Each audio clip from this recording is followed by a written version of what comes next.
The Honourable Leader of the Opposition. Again on the rise, with 3 of the Bank of Canada's 4 measures now above target. And the Finance Minister admitted about a year ago that deficits cause inflation.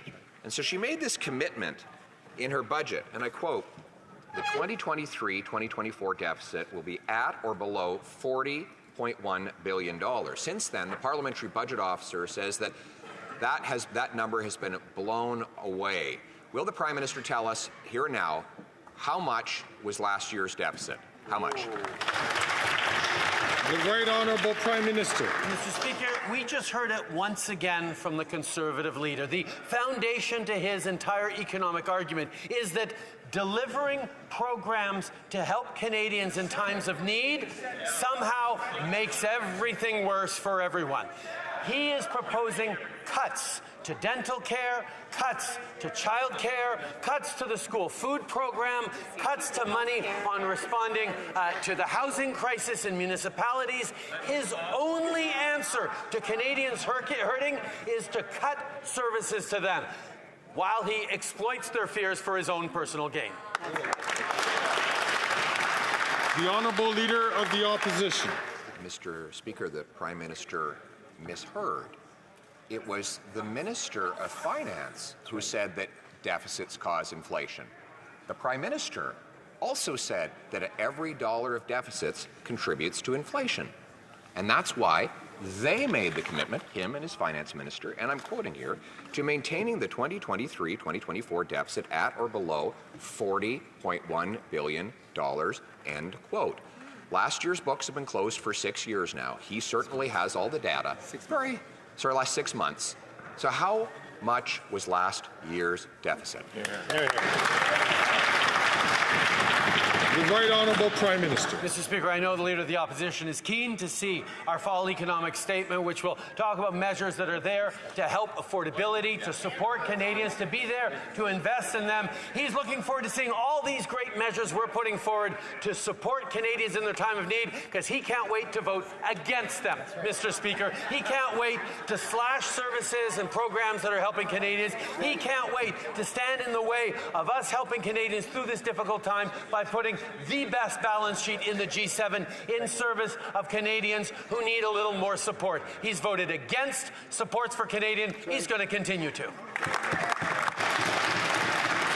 The Honourable Leader of the Opposition. Mr. Speaker, it is him that admitted that deficit spending adds to inflation. Maybe that's why there's been a record increase in child poverty this year, with 1 in 5 kids now in poverty, 2 million people lined up at food banks. He has admitted, it's not my worldview, he has now admitted that deficits contribute to inflation.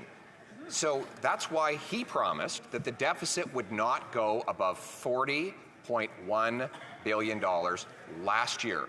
He's had 6 months since that fiscal year ended. Does he even know what the deficit was in his own government?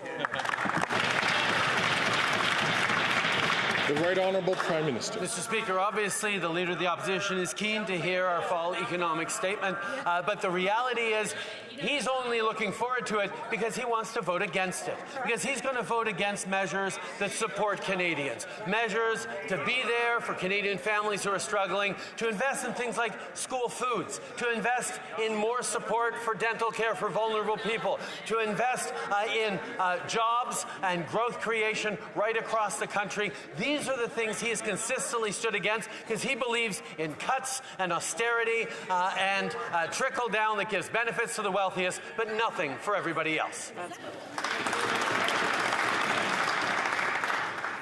The Honourable Leader of the Opposition. He's brought nothing but costs for everybody else, Mr. Speaker. He has a food program with no food.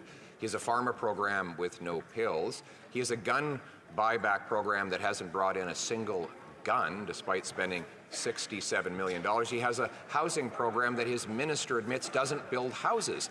But none of those things were the question. It was about his inflationary deficits that he admits drive up the cost of everything. So Canadians are watching and wondering if the guy in charge of this $500 billion enterprise called the Government of Canada knows anything about the numbers. So once again, does he even know the deficit for last year?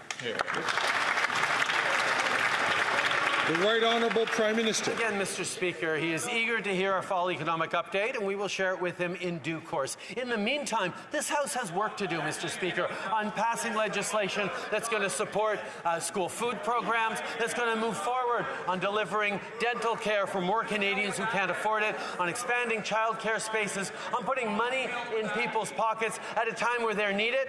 And he is crossing his arms and forcing his MPs, because we know he forces his MPs to do whatever he wants, to block the passage of bills in this House, because he doesn't want to see Canadians helped right now. He wants to see Canadians hurt, because he's only caring about himself.